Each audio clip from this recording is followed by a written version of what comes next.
My name is Lillian Harper, 35 years old and the forgotten middle child of the Harper Energy dynasty.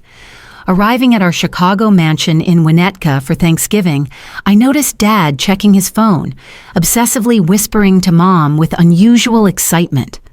Little did they know, beneath my simple black dress beat the heart of someone they had drastically underestimated.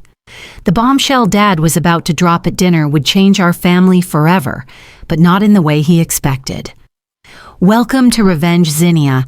If you are watching this from a family business situation, drop a comment below and subscribe to see how I turned my father's betrayal into the sweetest revenge that changed our family forever. I grew up in Winnetka, one of Chicago's wealthiest suburbs, in a sprawling colonial with 6 bedrooms, a heated indoor pool, and a lawn that required 3 gardeners to maintain. From the outside, we were the picture-perfect American success story. My grandfather, James Harper, started Harper Energy Solutions in his garage back in 1978 with nothing but a second-hand toolkit and a revolutionary idea for solar panel efficiency. He built it from nothing into a regional powerhouse before my father, Edward Harper, took over in 1995. Dad expanded the company aggressively. Under his leadership, Harper Energy Solutions grew from a $5 million family business to a $30 million enterprise with over 200 employees and clients across the country. Every holiday dinner, every family vacation, every weekend barbecue inevitably turned into a celebration of his business genius. The Harper name became synonymous with success in Chicago business circles, and Dad never let anyone forget it, especially his children. There were 3 of us, Harper kids. My older brother, Nathan, 40, was the golden child, despite never showing any real aptitude for the business. He majored in communications, partied through college, and still Dad handed him a vice president position the day after graduation. Nathan spent more time on his boat or with his rotating cast of girlfriends than in the office. But somehow Dad remained convinced he was the natural heir to the Harper throne. Then there was me, Lillian, perpetually stuck in the middle at 35. Unlike my siblings, I inherited my grandfather's passion for technology. I taught myself engineering principles at 12 and built my first solar-powered prototype at 15. I studied energy engineering and business at Stanford, graduated summa cum laude, and had legitimate innovative ideas for modernizing the company. Yet somehow Dad always looked right through me during business discussions as if I were invisible. My younger sister Sophie, 27, rounded out our trio. She leveraged our family name to become a lifestyle influencer with hundreds of thousands of followers who loved her. Perfectly curated glimpses into old money Chicago living. She had zero interest in energy solutions or business operations, but never missed an opportunity to post about being a Harper Energy heiress, while contributing nothing to the company's success. Mom, Margaret, came from old Chicago money and approached family conflict the way all proper Winnetka wives did, by ignoring it completely and pouring another glass of Chardonnay. She played peacekeeper but ultimately enabled Dad's worst behaviors, especially his dismissal of my business acumen. "Edward, maybe you should listen to Lillian's idea," she would occasionally suggest at dinner, only to immediately back down when Dad shot her that look. "Margaret, please. This is actual business we are discussing," he would say, before turning back to Nathan to continue their conversation about golf or yacht clubs or whatever non-business topic they were actually discussing. Family gatherings always centered around business talk that somehow excluded me. Dad and Nathan would dominate conversations with industry jargon and inside jokes while I sat silently, despite understanding the technology and market better than either of them. If I tried to contribute, Dad would smile condescendingly and say something like, "That's sweet, Lillian, but leave the business discussions to the people who understand the real world." The breaking point came when I was 25. Fresh out of Stanford with honors, I had developed a battery integration solution that could have revolutionized our product line years before competitors entered that space. I spent months preparing a comprehensive business plan, market analysis, and technical specifications. Dad finally agreed to let me pitch during a board meeting, supposedly as a professional courtesy. I still remember walking into that mahogany-paneled boardroom, laptop and presentation materials in hand, heart pounding with a mixture of nervousness and excitement. The board members, all men in their 50s and 60s who had been Dad's friends for decades, watched with polite but distant expressions as I connected my laptop to the projector. 10 minutes into my presentation, Dad checked his watch, sighed loudly, and raised his hand to stop me mid-sentence. "I think we've seen enough," he said with a tight smile that didn't reach his eyes. "Lillian, sweetheart, this is all very creative, but completely impractical for a serious enterprise like ours. Our clients want stability, not experimental technologies." He turned to the board members with an apologetic shrug. "My daughter recently graduated college and is full of these academic ideas. Now, shall we move on to actual business matters?" The humiliation burned through me as I packed up my materials, while they chuckled and moved on as if I had never been there. That night, I made a decision that would change everything. I would leave Chicago and the family business behind. I would build something of my own, something so successful that even my father could not dismiss it. I moved to Seattle with $3,000 in savings and nothing else. My parents assumed it was just a phase, a tantrum. They indulged with patronizing amusement. "She'll be back when she runs out of money," I overheard Dad telling Mom on the phone during one of our increasingly rare calls. Those early years were brutal.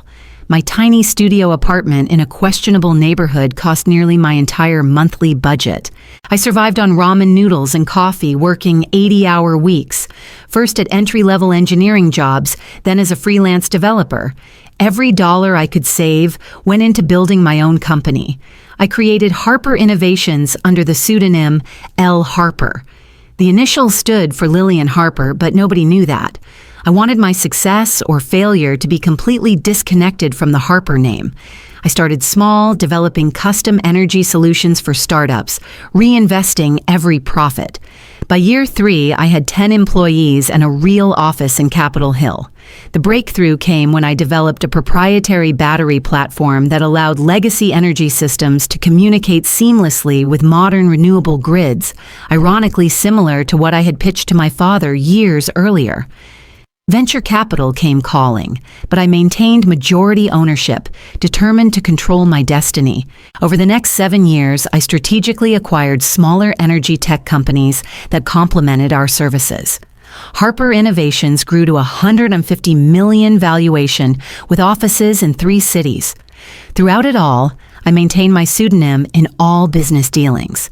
In the energy world, L. Harper was known as a brilliant, reclusive founder who rarely gave interviews or appeared at industry events. When I absolutely had to make public appearances, I used subtle changes to my appearance and let my COO do most of the talking. My family remained completely unaware of my success. During holiday calls and occasional visits, I kept conversations vague, describing my work as doing okay or still figuring things out. Dad never pressed for details, as he had already written off my career as inconsequential. This suited me perfectly as I built Harper Innovations into something that would one day shock them all. What they didn't know was that for the past year, I had been strategically acquiring shares in companies that were key suppliers and clients of Harper Energy Solutions. I studied their quarterly reports, identified their weaknesses, and positioned Harper Innovations as the perfect buyer to take Harper Energy to the next level. 6 months ago, I had my CFO send an anonymous acquisition offer through a third party, which my father predictably rejected without proper consideration. Now, 10 years after being humiliated in that boardroom, I was returning home for Thanksgiving with a plan that would change everything. Harper Energy Solutions was struggling with outdated technology and losing market share. My father didn't know it yet, but I was about to become his worst nightmare and his only salvation.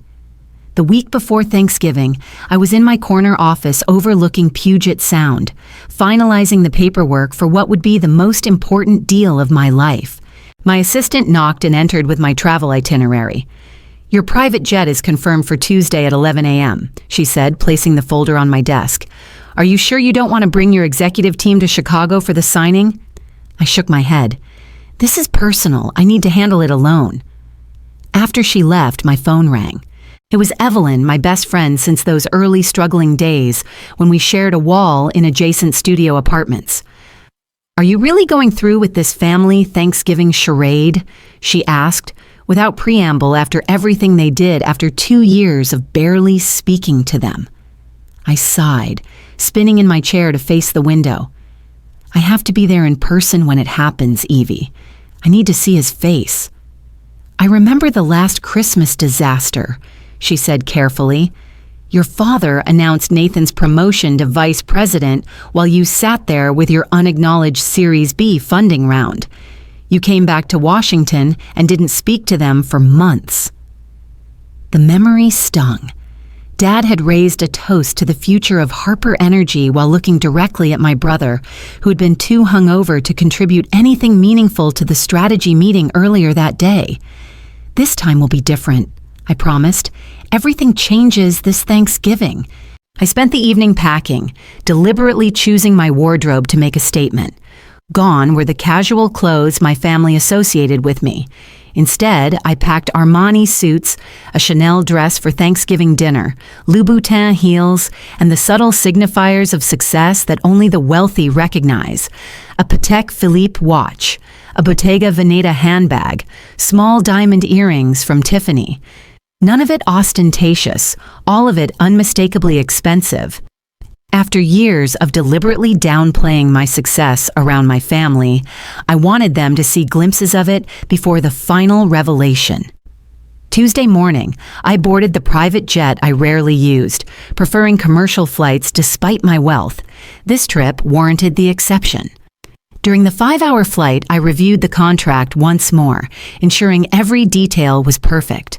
The irony was not lost on me that for years I had flown coach to Chicago, eating airplane peanuts and squeezing into middle seats while building the empire that would now allow me to arrive in style. The jet landed at a private airfield outside Chicago. A black Bentley waited on the tarmac, another unusual indulgence I had arranged specifically for this trip. As we drove through familiar neighborhoods toward Winnetka, I felt a strange mixture of nostalgia and determination hardening within me. The Harper family estate looked exactly as it always had, imposing colonial architecture, perfectly manicured grounds, now dusted with November snow, a wreath already hanging on the door in preparation for the holiday season. I instructed the driver to wait, then took a deep breath before walking up the steps I had climbed thousands of times before. Mom answered the door herself, bypassing the housekeeper in her eagerness to see me. Her eyes widened slightly as she took in my appearance. "Lillian, darling," she said, embracing me with the scent of expensive perfume and the faint note of midday wine on her breath. "You look different. Is that a Rolex?" "Patek Philippe, actually," I said, returning her hug. "Good to see you, Mom." She ushered me inside, chattering about Thanksgiving preparations and Sophie's latest Instagram milestone. I nodded politely, setting down my bag in the grand foyer with its sweeping staircase and crystal chandelier. Home sweet home with all its complicated memories. "Your father is in his study," Mom said. "He's been very busy with some big deal. Very hush-hush, even with me." I smiled. "I'll say hello before I settle in." Dad's study had always been somewhat forbidden territory, a masculine sanctuary of leather, mahogany, and business journals. I knocked once and entered without waiting for a response, a small act of defiance. He looked up from his desk, reading glasses perched on his nose, surprise flickering across his face, before settling into his usual mild disinterest. "Lillian, you made it." He stood for a brief, awkward hug, then gestured vaguely toward the chair across from his desk. "The trip from Seattle was good?" "Very smooth," I said, deliberately not taking the offered seat. "I flew private, saves time." A momentary confusion crossed his features. "Private? That must have been expensive." I shrugged. "Business is good." Before he could inquire further, his phone rang, and with a perfunctory, "Excuse me, this is important," he turned away to answer it. I used the opportunity to glance at the papers on his desk. There it was, the Harper Innovations acquisition proposal with my company logo prominently displayed. My heart raced, but I maintained my composure as he finished his call. "Sorry about that," he said hastily, gathering the papers into a folder. "Big things happening at the company. You wouldn't understand." The familiar dismissal rolled off me like water now. "Of course, Dad. I'll let you get back to it." I left his study and headed upstairs to my old bedroom, which Mom had maintained as a shrine to my teenage self. Engineering awards, debate trophies, and Stanford pennants still adorned the walls, dusty testaments to achievements that had never impressed the one person whose approval I had sought most. After freshening up, I headed downstairs and found Nathan in the living room, already drinking scotch at 3 p.m. He had our father's tall frame and confident posture, but years of privileged indulgence had softened him around the middle. "Well, well, the prodigal sister returns," he said, raising his glass in a mock toast. "Still playing with batteries in Seattle?" "Something like that," I replied with a tight smile. "How's your little startup doing? Making any money yet?" His condescension was so familiar, it almost felt like home. Before I could answer, Sophie burst into the room, phone held at the perfect angle to capture her entrance for her Instagram followers. "Lillian's here, everyone. Family reunion time," she announced to her phone before air-kissing my cheeks. "You look expensive, sis. Did you finally find yourself a rich boyfriend?" "No, just working hard," I said, stepping out of her camera frame. "Nathan brought his new girlfriend," Sophie stage whispered, still recording. "Claire, she's 22 and does yoga, like, professionally." On cue, a willowy blonde entered the room, wearing designer jeans and a cashmere sweater that highlighted her perfect figure. Nathan immediately pulled her to his side with proprietary pride. "Claire, this is my sister Lillian. She lives in Seattle and does energy stuff." His vague wave dismissed a decade of my professional accomplishments. "Oh my God, I love Seattle," Claire gushed. "The shopping is amazing." Our awkward small talk was interrupted by the sound of Dad's raised voice from his study. Though the words were muffled, his excited tone carried through the house. "Yes, absolutely. Tomorrow after Thanksgiving, $40 million is the final offer. Harper Innovations has been very insistent on the terms." I excused myself to the kitchen, needing a moment alone. The household staff had always been kinder to me than my own family. Rosa, our housekeeper of 20 years, was preparing vegetables for tomorrow's feast. "Miss Lillian," she smiled warmly, "it's good to see you. You look well. Seattle agrees with you." "Thanks, Rosa. Need any help?" She shook her head. "Your mother wants everything perfect for tomorrow. Big day, she says. Your father has news." I nodded, wondering if the entire household staff knew about the sale before his own children did. So I gathered. The pre-dinner drinks hour was excruciating. Mom fluttered about with forced cheerfulness. Dad checked his phone every 3 minutes. Nathan bragged about his new boat to anyone who would listen, and Sophie documented everything for her followers. I sipped my wine slowly, observing the family dynamics with new eyes. No longer the hurt daughter seeking validation, but a successful businesswoman about to change the game entirely. "Dinner is ready," Mom finally announced, ushering us toward the formal dining room where the family had gathered for holiday meals for 3 generations. I took a deep breath and followed them, knowing that by the time dessert was served, nothing would ever be the same. The Harper family Thanksgiving dinner had always been a formal affair. The massive mahogany dining table gleamed under the light of the crystal chandelier, set with the Wedgwood china that only emerged for special occasions. Sterling silver candelabras held ivory tapered candles, casting a warm glow over the autumnal centerpiece of pumpkins, gourds, and fall foliage that Mom had undoubtedly commissioned from the most expensive florist in Chicago. I noted with mild amusement that I had been seated at the far end of the table, as far from Dad at the head as physically possible. Typical. Nathan sat at Dad's right hand with Claire beside him, while Sophie occupied the spot to Dad's left. Mom took her traditional place at the opposite end with me beside her, symbolically separated from the inner circle of family business by the length of polished wood between us. Rosa and the kitchen staff brought out course after course: butternut squash soup garnished with creme fraiche, harvest salad with candied walnuts and cranberries, and finally the turkey, a 25-pound bird roasted to golden perfection, accompanied by all the traditional sides. Dad carved with ceremonial precision while Sophie filmed for her social media, providing running commentary. And here's Daddy carving the turkey, just like his father before him, continuing the Harper family tradition of excellence in everything they do.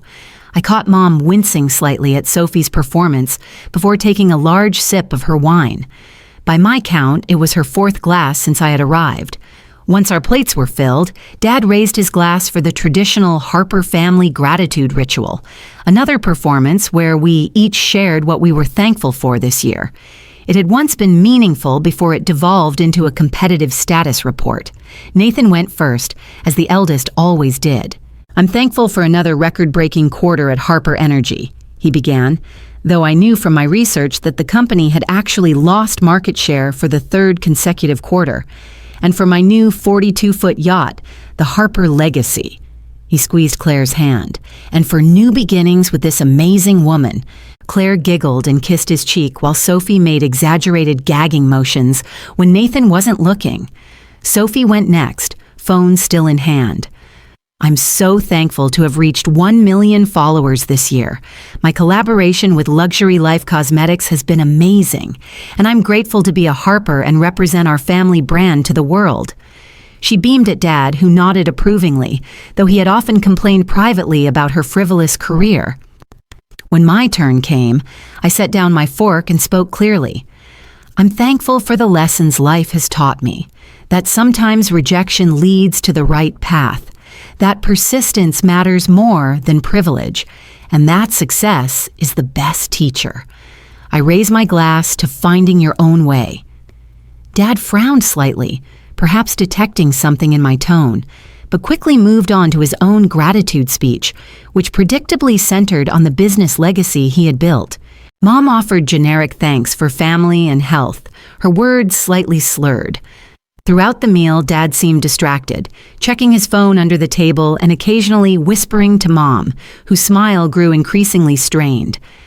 Nathan dominated the conversation with stories about clients he had supposedly impressed, while Sophie interrupted regularly to share comments from her followers watching her Thanksgiving Instagram story. As Rosa brought in the pumpkin and pecan pies, Dad suddenly tapped his knife against his crystal water glass, the sharp ping cutting through the dinner conversation.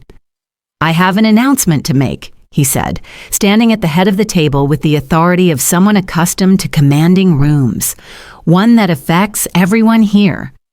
The table fell silent. Even Sophie lowered her phone.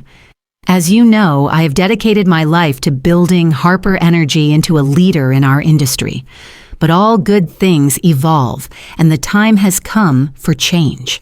He paused dramatically. "I have decided to sell the company."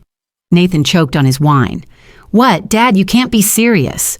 Dad raised his hand for silence. "I've been in negotiations for months with a very interested buyer. The deal will be finalized tomorrow." Sophie gasped theatrically. "But Daddy, what about the Harper legacy? My brand is built around being a Harper Energy heiress." "That brings me to the second part of my announcement," Dad continued, his expression unreadable. "The proceeds from the sale will not be going to you children as inheritance." Now, both Nathan and Sophie erupted in protest. "That's our birthright." Nathan slammed his fist on the table, rattling the china. "What do you mean?" Sophie wailed, now live streaming the family drama to her followers. "Where's the money going?" Dad waited for their outbursts to subside. "Your mother and I will be using part of it for our retirement. The rest will go to establishing the Harper Foundation, a charitable organization to support renewable energy education." Nathan stood, his face flushed with anger. "I've given 10 years to this company. You promised it would be mine someday. You promised all of us." Sophie joined in, tears streaming down her face, though she kept her phone carefully angled to capture her most flattering, crying angle. Throughout the chaos, I remained perfectly still, taking small, deliberate bites of pecan pie.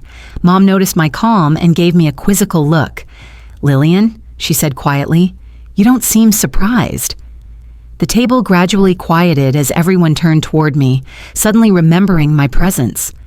"Actually," I said, setting down my dessert fork with precision, "I have just one question." I looked directly at my father. "Who's the buyer?" Dad's chest puffed with pride, pleased to have important information we didn't. A very successful energy investment firm called Harper Innovations. They're paying $40 million, which is more than generous given our recent market challenges. I took a sip of water, using the moment to steady myself for what came next. The room felt charged with a strange electricity, the moment suspended between the past and future. "Dad," I said finally, my voice calm and clear, "I am Harper Innovations." The room went completely silent. I could hear the antique grandfather clock ticking in the hallway, marking the seconds of frozen disbelief. For several heartbeats, nobody moved. The silence was absolute, as if the air itself had solidified around us. I watched the emotions play across my father's face in rapid succession: confusion, disbelief, shock, and finally the first flickers of anger. Nathan was the first to react, knocking over his wine glass as he stood abruptly. The red liquid spread across the white tablecloth like blood, a vivid punctuation to the moment. "What the hell are you talking about?" he demanded, looking between Dad and me with growing panic. Sophie, incredibly, was still live streaming, her hands shaking as she captured what was quickly becoming the most dramatic content her followers had ever seen. "Oh my God," she whispered to her phone. "Did my sister just say she owns Harper Innovations, the company buying our family business?" Mom reached for her wine glass, found it empty, and promptly grabbed the bottle instead. I stood slowly, feeling a strange sense of calm after carrying this secret for so long. "L. Harper," I said. "Lillian Harper. That's the name I've been using professionally for the past decade while building Harper Innovations into a $150 million company." Dad found his voice at last. "This is preposterous," he sputtered. "Harper Innovations is run by L. Harper, a respected energy investor, not my daughter who's been playing at startups in Seattle." I reached into my purse and removed my business card case, made of sleek brushed platinum with the Harper Innovations logo engraved on its surface. I slid a card across the table toward him. "Actually, Dad, I am L. Harper. I founded Harper Innovations 10 years ago after you dismissed my business proposal and humiliated me in front of your board." Dad snatched up the card, staring at it as if it might transform in his hands. "This is some kind of joke," he said, but his voice had lost its certainty. "Harper Innovations now owns controlling interests in Nexus Energy, DataVolt Solutions, and Tech Green Industries," I continued, naming Harper Energy's 3 largest suppliers. "We also recently acquired majority stakes in your 2 biggest clients, Mackenzie Power and Westfield Energy." "You've been spying on our business," Nathan accused, his face mottled with rage. "That's corporate espionage." "No, Nathan, it's called market research. Everything I learned about Harper Energy came from publicly available financial reports, industry analysis, and completely legal channels." I turned back to Dad. "The truth is, Harper Energy has been failing for years. Your technology is outdated. Your management practices are from the last century, and you've lost 22% market share in the past 3 years. "How dare you?" Dad began, but I cut him off. "I tried to help you first. You know, 6 months ago, Harper Innovations sent an anonymous partnership proposal that would have allowed the Harper name to remain on the company while providing the capital and technology upgrades you desperately needed. You rejected it without even reading past the first page." Dad's eyes widened in recognition. "The Phoenix proposal. That was you." I nodded. I wanted to give you a chance to accept help without knowing it came from me. Your pride wouldn't allow it. So this whole time you've been plotting against your own family, Nathan shouted, planning to steal our company. Not steal, Nathan.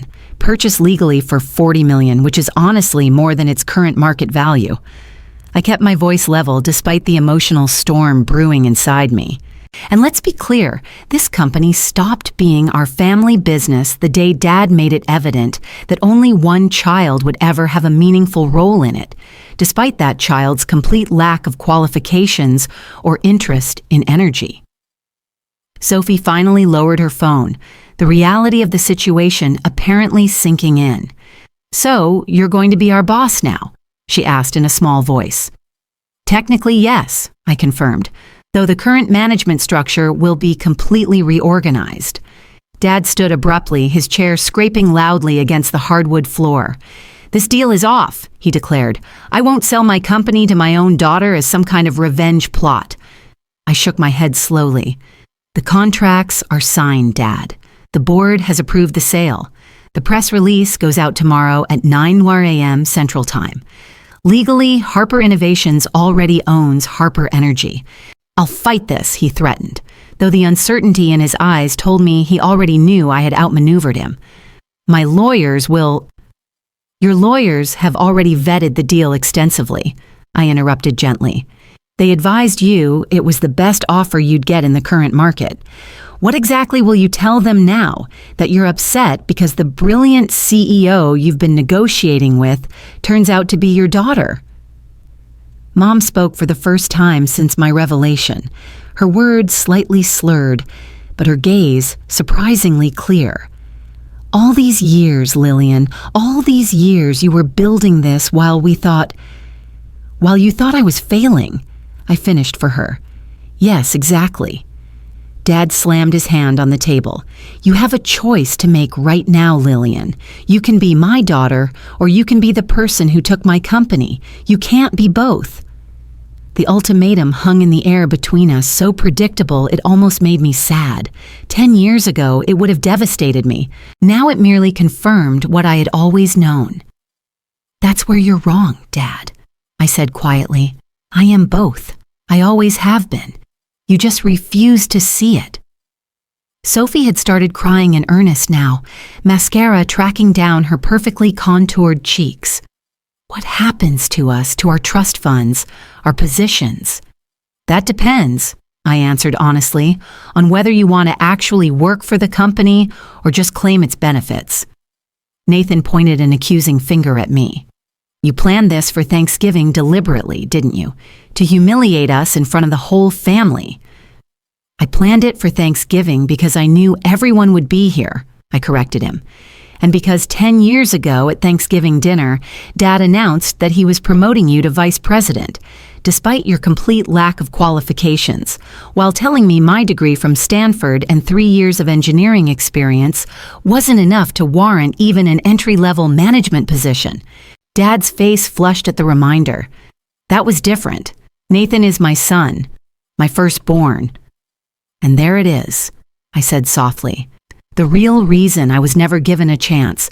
Not my ideas, not my education, not my work ethic, just my gender." The painful truth silenced the room again. Even Nathan had the grace to look uncomfortable. "This conversation is over," Dad finally declared. "Everyone out, I need to call my attorneys." He stormed from the dining room, the sound of his study doors slamming echoing through the house moments later. Mom rose unsteadily to her feet.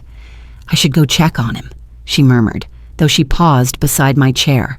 "Are you really worth $150 million? I nodded. "And all those times you couldn't come home for Christmas because you said you couldn't afford the plane ticket.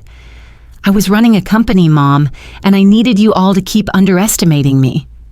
She touched my shoulder briefly, an unreadable expression on her face, then followed after Dad.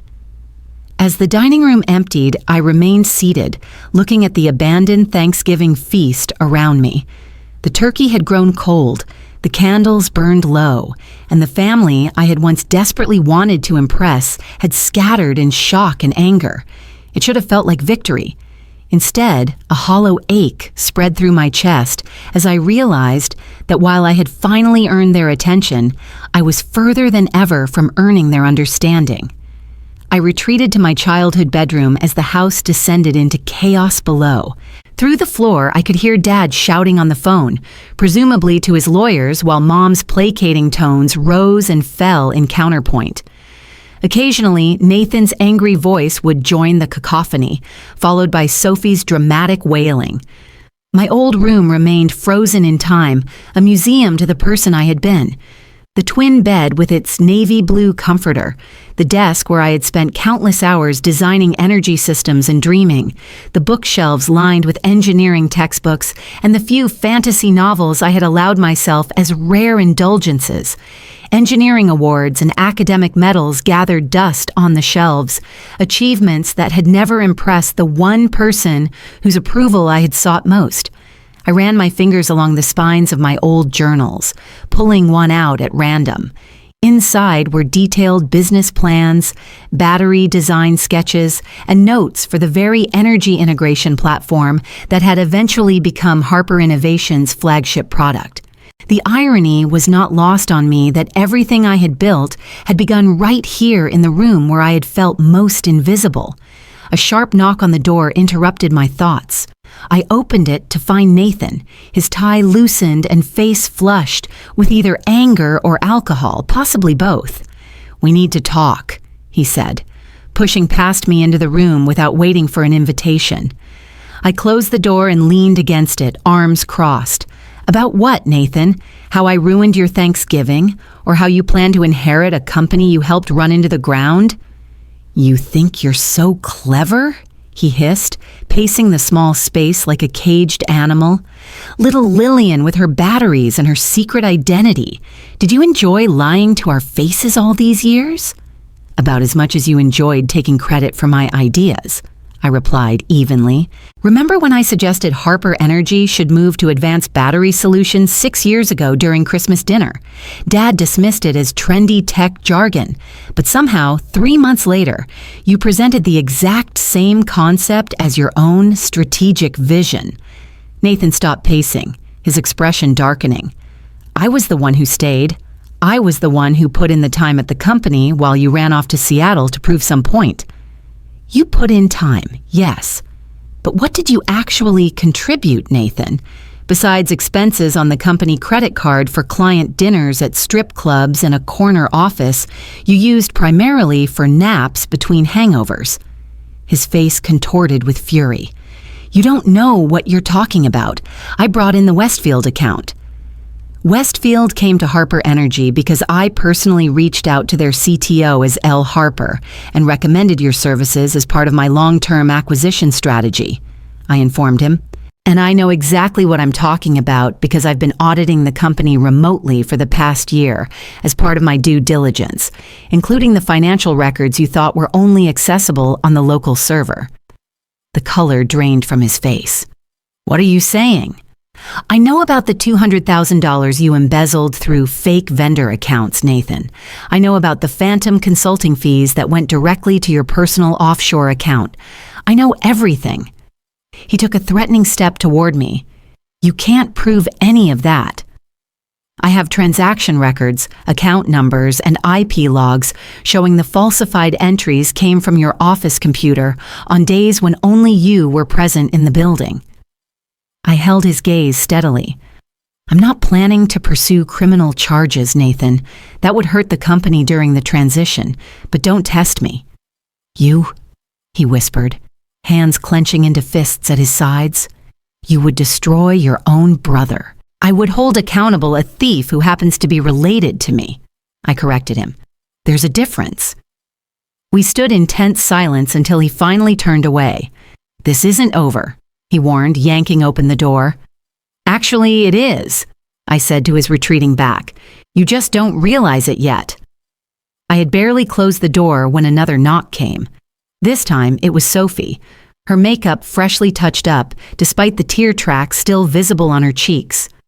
"So you're like a secret millionaire," she said without preamble, entering my room and immediately sitting on my bed. "That's actually kind of badass." I couldn't help but laugh at her rapid pivot. Is that what you were going with 5 minutes ago? You were crying about losing your heiress status. She shrugged, examining her manicure. I'm adaptable. It's essential for influencer longevity. She looked up with sudden calculation in her eyes. Just think of the content we could create together. My sister, the energy mogul. My followers would eat that up. Is that why you're here, Sophie? To propose a business collaboration? More like a mutual arrangement, she said, smoothing her dress. You need a media presence for your company that humanizes you, and I, Walid Al-Masri, need an authentic connection to actual business success instead of just looking pretty with products. The nakedly transactional nature of her proposal was so typically Sophie that I almost admired it. And what about actually working for the company, learning the business, contributing something beyond your Instagram aesthetic? She wrinkled her nose. God, no. Engineering is boring, and business meetings make me want to die. But I could be, like, the brand ambassador, the face of the company for the lifestyle market. The face of an energy integration platform for the lifestyle market, I repeated slowly. Do you hear yourself? Sophie stood, straightening her shoulders. Fine. Mock me like everyone else in this family, but my social media skills are actually valuable in today's market, whether you respect them or not. I've built my own brand from nothing, just like you did. The parallel had never occurred to me before, and I found myself momentarily speechless. There was a strange kind of truth to it, though our methods and values diverged dramatically. I'll think about it, I said finally, but not tonight. She nodded, apparently satisfied with even this small concession. Just so you know, I've already posted about a major family business shakeup without specifics. My engagement is through the roof. After she left, I sat at my old desk, powering up my laptop to check on the final details for tomorrow's announcement. A gentle knock interrupted me again. Come in, I called, expecting perhaps Rosa with tea or one of the household staff. Instead, Mom entered, looking surprisingly sober given the amount of wine she had consumed at dinner. She had changed from her dinner dress into a cashmere sweater and slacks, her armor of Chicago society wife temporarily set aside. Your father has locked himself in his study with a bottle of scotch and the company bylaws, she said, settling into the window seat where she used to sit and read me stories as a child. He's convinced there must be some loophole to stop the sale. There isn't, I said simply. His lawyers already confirmed it. She nodded, looking around the room thoughtfully. You know, I kept everything exactly as you left it. I always thought you'd come back once you got this rebellion out of your system. It was never a rebellion, Mom. It was a career, a life. 150 million, she mused, shaking her head slightly. My little girl built a company worth 150 million in secret while we all thought you were struggling. I turned to face her fully. You could have asked, Mom. Any of you could have shown genuine interest in what I was doing, but none of you ever really wanted to know. Tears welled in her eyes. I knew, Lillian. Not the details, not the scale of your success, but I knew you were special. I saw it when you were little. The way your mind worked differently, how you understood things the rest of us couldn't grasp. She wiped at her cheeks. I just didn't know how to help you in a family like ours, with a man like your father. You could have stood up for me, I said, the old hurt rising unexpectedly in my throat. All those times he dismissed me, humiliated me. You just sat there. I was wrong, she admitted quietly. I told myself I was keeping the peace, being a supportive wife. But I failed as a mother when you needed an advocate. The simple acknowledgement pierced something long frozen inside me. I had come prepared for anger, for accusations, even for legal threats. I hadn't prepared for genuine remorse. What happens now? Mom asked after a long silence. Tomorrow morning, the acquisition becomes public. Harper Energy will become a subsidiary of Harper Innovations. The company name will remain for now, but operations will be completely restructured. I hesitated, then added, Dad and Nathan will be offered advisory positions with no actual authority if they want them, mostly for appearance's sake during the transition. And you, will you move back to Chicago? I shook my head. I'll remain in Seattle. We'll install a new management team here. She nodded, seeming to understand all I wasn't saying, that I had outgrown this house, this family dynamic, this version of myself. Your father may never forgive you for this, she warned softly. I know, I acknowledged, but this isn't about forgiveness, Mom. It's about finally being seen. After she left, I worked until dawn, preparing for the morning's confrontation, ignoring the texts from Evelyn asking for updates. As the first gray light of morning filtered through my curtains, I changed into one of my Armani suits, styled my hair into a sleek chignon, and put on the subtle makeup that Elle Harper was known for in her rare public appearances. The morning would bring either a new beginning for the Harper family or its final fracturing. Either way, I was ready. The kitchen was eerily quiet when I came down at 7:00 a.m. Rosa silently handed me a cup of coffee, her eyes communicating a mixture of concern and respect. The formal dining room had been cleared of last night's Thanksgiving disaster, no evidence remaining of the family explosion except the lingering tension in the air. I checked my phone. 3 missed calls from my executive team, eager for updates on the acquisition announcement scheduled for 9:00 a.m. A text from Evelyn. Did you drop the bomb? Are they still breathing? I had just finished responding when Dad appeared in the doorway of the kitchen. He looked older than he had yesterday, the lines around his eyes deeper, his normally perfect posture slightly stooped. He had clearly not slept. My study. Now. His tone left no room for discussion. I followed him down the hallway to the room that had always been the center of Harper family power.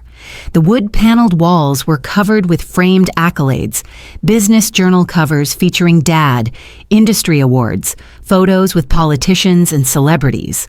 Conspicuously absent was any recognition of my achievements, though my Stanford graduation photo sat on a side table, half hidden behind more prominent family pictures. Dad took his seat behind the massive desk, a position he had used to intimidate business rivals for decades. I chose not to sit in the visitor's chair as expected, instead perching on the edge of the desk itself, a subtle repositioning of our power dynamic that did not go unnoticed. My attorneys confirm what you said last night, he began without preamble. The sale is legally binding. The board vote was unanimous. Of course it was, I replied. Harper Energy has been losing market share for 3 years. Your technology is outdated, your management structure is bloated, and your development pipeline is empty. The board recognized a good offer when they saw it. $40 million, he said, shaking his head. The company was valued at $50 million just 2 years ago. The company was overvalued 2 years ago, I corrected, and I offered more than any other potential buyer would have. Most would have stripped the assets and dissolved the Harper name entirely. He looked up sharply. And is that your plan? To erase your own family legacy? No. Despite everything, I respect what grandfather built and what you expanded. The Harper name stays, though the company structure will change significantly. For the first time, uncertainty crossed his features. What exactly are your plans? I had waited 10 years for him to ask my opinion on business matters. The irony was not lost on me. Harper Energy will become the enterprise division of Harper Innovations, focusing on updating your legacy products and integrating them with our advanced battery platforms. We'll retain approximately 60% of the current staff, with significant changes to upper management. And me? He asked, the question clearly costing him.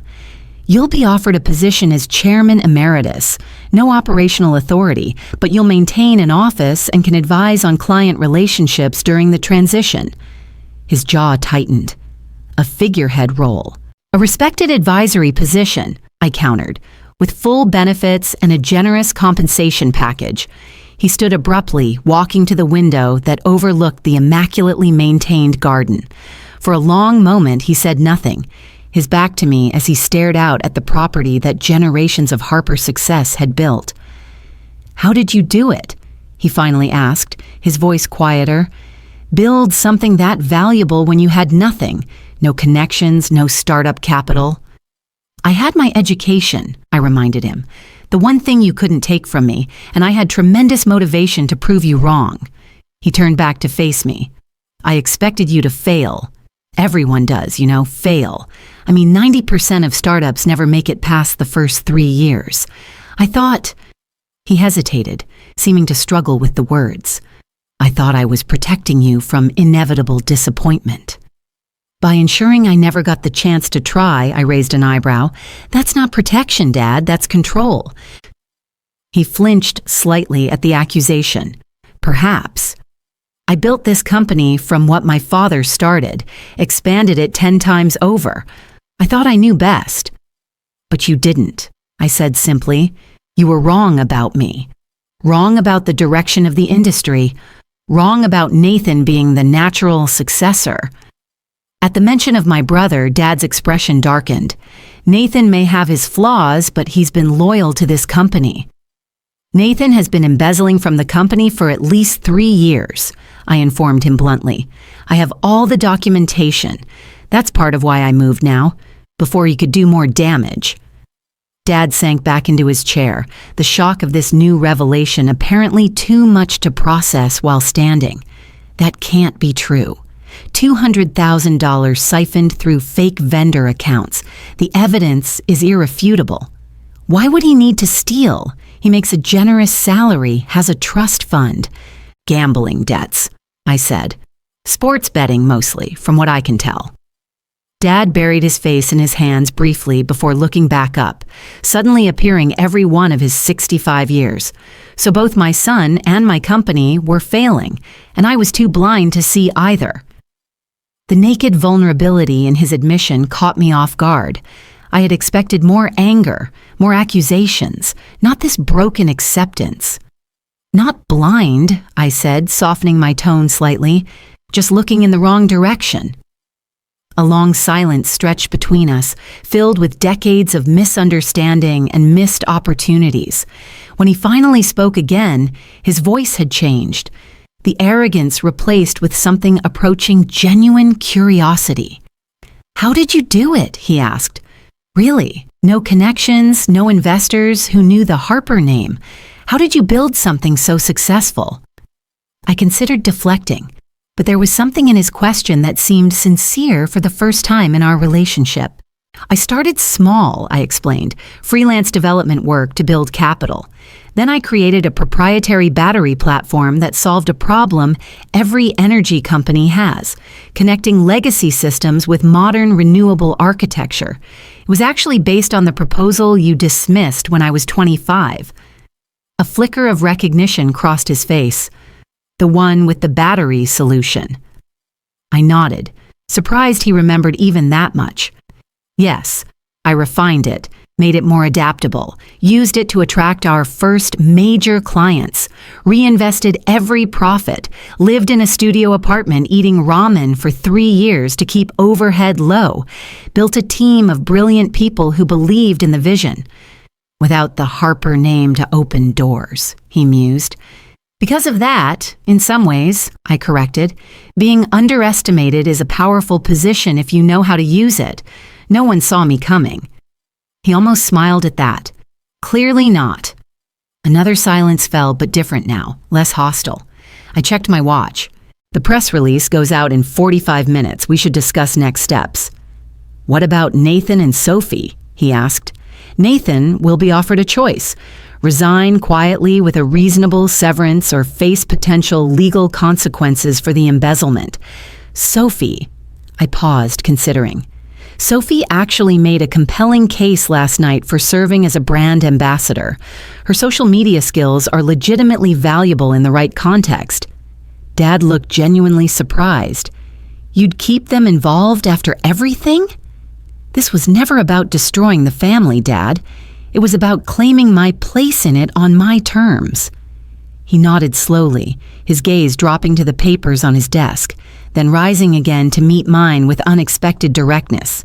You outmaneuvered me completely, he said, and I was startled to detect a note of something almost like pride in his voice.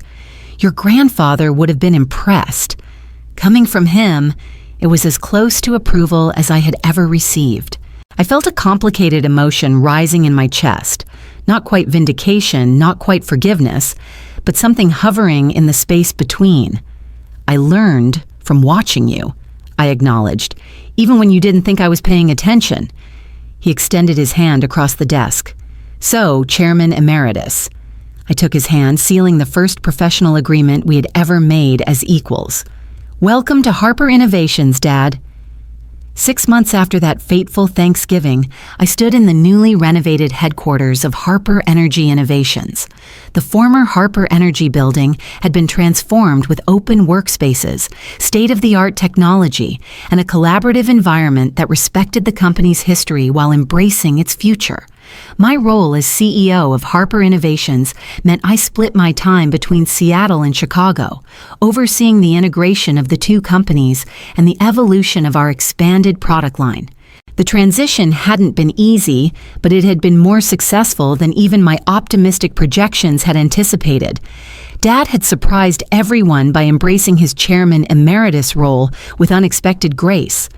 Once the initial shock and anger had subsided, he found satisfaction in mentoring younger team members and maintaining relationships with long-standing clients. We had established a weekly meeting where he could offer insights on company history and industry relationships, and I found myself actually looking forward to these sessions. For the first time, we were building a relationship based on mutual respect rather than expectations and disappointments. Nathan's situation had been more complicated. After facing the evidence of his embezzlement, he had initially threatened legal action against both me and the company.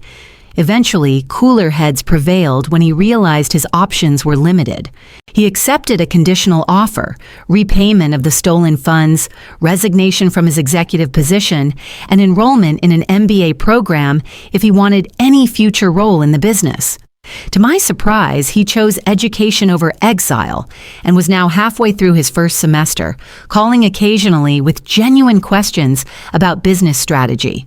Sophie had flourished in her new role as brand ambassador for our consumer products division, a small but growing part of the business that benefited from her social media expertise. Her followers had been captivated by the dramatic family business saga, which she carefully presented as a story of female empowerment and family reconciliation rather than the more complex reality. Her Energy Heiress rebrand had actually opened doors to younger markets we had previously struggled to reach. Mom had perhaps changed the most. Freed from her role as peacekeeper in a dysfunctional family business, she had reduced her drinking, started volunteering with women's education initiatives, and even joined the board of an energy tech incubator for female founders. I want to help other girls like you, she told me, so their mothers don't make the same mistakes I did. As I walked through the office, employees nodded respectfully or smiled in greeting. I was no longer Elle Harper, the mysterious founder, nor Lillian Harper, the forgotten middle child. I was simply Lillian, the CEO who had modernized a failing family business and created new opportunities for everyone involved. My assistant interrupted my thoughts. Your father is waiting in the conference room with the quarterly reports, she informed me, and your mother called to confirm dinner tonight with the potential investors. I thanked her and headed toward the meeting, pausing briefly by the newly installed company timeline in the main lobby. It displayed the evolution of Harper Energy from my grandfather's garage startup to our current iteration as Harper Energy Innovations. My photo now hung alongside those of my grandfather and father. 3 generations of leadership, with my own achievements listed with the same prominence as theirs. Thanksgiving was approaching again, and this year would be entirely different. We'd planned a smaller, more intimate family dinner, without the performative traditions that had dominated our previous gatherings. No formal gratitude ritual, no business posturing, just a family still learning how to truly see and hear each other. The journey from rejection to leadership had been longer and more painful than I could have imagined when I left Chicago 10 years ago. The challenges of merging family and business continued daily, requiring patience and perspective I was still developing. There had been moments when the weight of past hurts threatened to overwhelm the progress we had made, when old patterns of communication emerged in tense meetings or family dinners. The hardest part hadn't been the acquisition itself, but the ongoing work of building relationships that could withstand both our shared history and our current professional roles. Dad still occasionally slipped into his authoritarian approach before catching himself. I sometimes found myself unnecessarily defensive, anticipating dismissal that no longer came. Yet slowly, conversation by conversation, the Harper family was creating a new dynamic. Mom had hosted a dinner last month where, for the first time in my memory, everyone spoke equally. Everyone listened, and no one stormed out in anger. Small victories, but meaningful ones. Perhaps the most profound moment had come unexpectedly during a late night at the office when Dad and I were reviewing the first quarter results after the merger. The numbers had exceeded all projections, with client retention at 98% and new contracts increasing revenue by 25%. "You know," he had said quietly, staring at the spreadsheet, "you've already accomplished more than I did in my first decade running this company." The simple acknowledgement had healed something in me that I hadn't realized was still broken. Not because I needed his validation professionally anymore, but because it represented the human recognition I had sought all along. The experience had taught me that success itself isn't enough to heal family wounds. The satisfaction of proving myself had been sweet, but ultimately hollow until it led to genuine connection. I had needed to learn that there's a difference between winning and resolving, between being right and being whole. As I entered the conference room where Dad waited with the quarterly reports, I reflected on how complex the journey had been from that Thanksgiving revelation to today. The lesson I carried forward was not that success is the best revenge, but that success, without reconciliation, leaves both sides poorer. True victory came not when I proved my father wrong, but when we both found a way to be right together. For anyone watching this who recognizes the painful dynamics of family business, who has felt invisible or undervalued by those who should see you most clearly, I hope my story offers both inspiration and caution. Building your own success is powerful, but healing family wounds requires more than professional achievement. It demands honesty, vulnerability, and the courage to offer second chances even when they seem undeserved. Have you experienced similar family business challenges? Comment below and share your story. How did you navigate the complex intersection of family and business? If Lillian Harper's courage in reclaiming her place in a family that overlooked her and building a legacy on her own terms inspires you, share this story to empower others to confront toxic dynamics in their closest relationships. Give it a thumbs up. Subscribe for more stories of resilience and transformation, and share in the comments how Lillian's strength moved you. Click the box on the left for another inspiring tale. Together, let's celebrate the power of forging authentic connections and support those finding the courage to create healthier paths forward. Thank you for joining me on this journey.